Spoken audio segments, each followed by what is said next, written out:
చిత్తూరు ఎమ్మెల్యేగా మిమ్మల్ని కొనసాగించలేము కానీ రాజ్యసభ ఇస్తాము అని ఒక హామీ ఇచ్చి ఆ హామీ అమలు చేయలేదన్న టాక్ బయట వినిపిస్తుంది. అందుకే మీరు అసంతృప్తితో జనసేన పార్టీకి వచ్చారన్న టాక్ కూడా వినిపిస్తుంది. నవంబర్లో బస్ అన్ని పెట్టాడు, నువ్వే గెలుస్తున్నావు, నువ్వే చేస్తున్నావు అని చెప్పాడు. డిసెంబర్లో సర్వే రిపోర్ట్ అంతా చేసి 36,000 పైన గెలుస్తున్నామని ముఖ్యమంత్రి ధనంజయ రెడ్డి గారు చెప్పడం కూడా జరిగింది.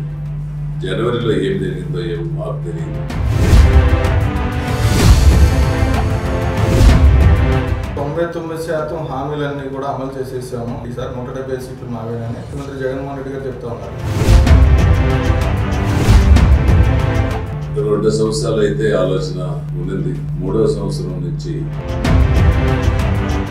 గెలవలేమనేసి ఆలోచన 2 సంవత్సరాలు ఆయనకు వచ్చేస్తుంది. ఒక వ్యక్తిని ఎదుర్కోవడానికి, ఒక పార్టీని ఎదుర్కోవడానికి ఇన్ని పార్టీలు కలిసి పనిచేయాల్సిన అవసరం ఇప్పుడు రాష్ట్రంలో ఉందనుకుంటున్నారు. ఇప్పుడు 5 సంవత్సరాల పరిపాలనలో అధోగతి పాలైంది రాష్ట్రం.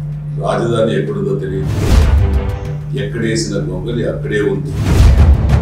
సంక్షేమం బతుకుతో దోచుకోవడం దాచుకోవడం తప్ప అభివృద్ధి శూన్యమైంది. ఇప్పుడున్న రాజకీయాలకి పవన్ కళ్యాణ్ సరిపోరు.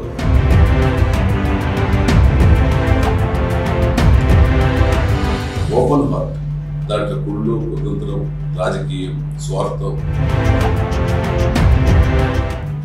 సామాజిక వర్గానికే వైసీపీ ప్రభుత్వంలో ఎక్కువ ఏదైనా నీకు ఇమ్మీడియట్ గా నీకే ఇస్తాను, నీకు ఏపీఐసిసి చైర్మన్ ఇస్తాను, నేను ఎమ్మెల్సీ చేస్తాను, నువ్వు నాతో ఉంటావు అని మాయపడతాను. నువ్వు ఏపీఐసి చైర్మన్ వద్దు, రాజ్యసభ వద్దు.